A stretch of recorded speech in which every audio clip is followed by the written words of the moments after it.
This is 50/50's Zoo.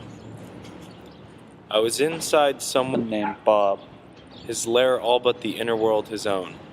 See the untrusty keeper of where I'd never been. It wasn't cold like Bob would have had it, he was a glutton of ice quickness, but the weight was more than I thought it would be. Murder by friction, warned in advance by his gestures, and then in behest a detective who found me as warm mule, no saddle, just questions free of doomsdays, all centered on false wonder, unwary to just a blanket of patterns that pummeled me, almost rendered me vulnerable to the death I was soon to submit, almost felt held me from below. a dry swallow. Then, there, before I could melt, the man left in the procession of mouth chunks seized in muscle, gave me attention, could give me the spotlight taken away. away.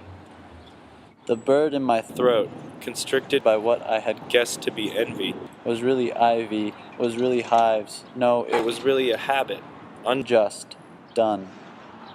We had been Good Friday been around our inherent need for drink, canvassing the town yelling, Jesus sends once, very good huggers, but ever slowing our merry ex-Christian morals to a funeral dancing pace at will. Since the zoo, I realized how complex life was, how our denial of establishment was arranged, how connected to the deletely destined I was to send my brooding erasures to the city morgue.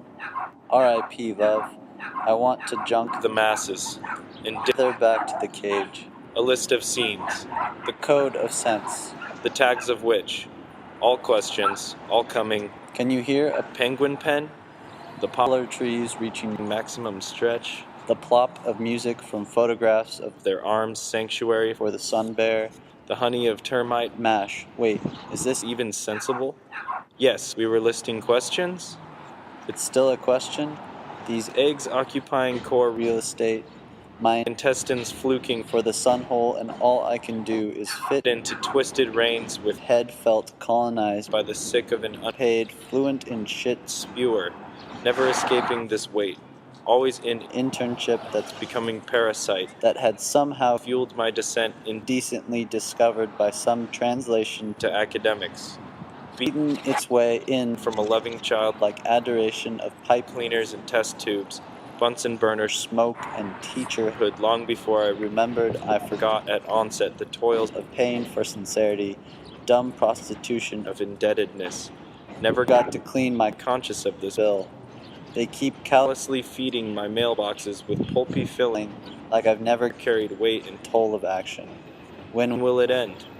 I knew my mailman was being blackmailed, and that no sooner than I woke this mortem, I could return into the fold. Enveloped only by a type of brazen disregard, I was struck to turn back. I took too many drugs, uttered too many proletariat toasts of homily confessors, and now at least I can laugh.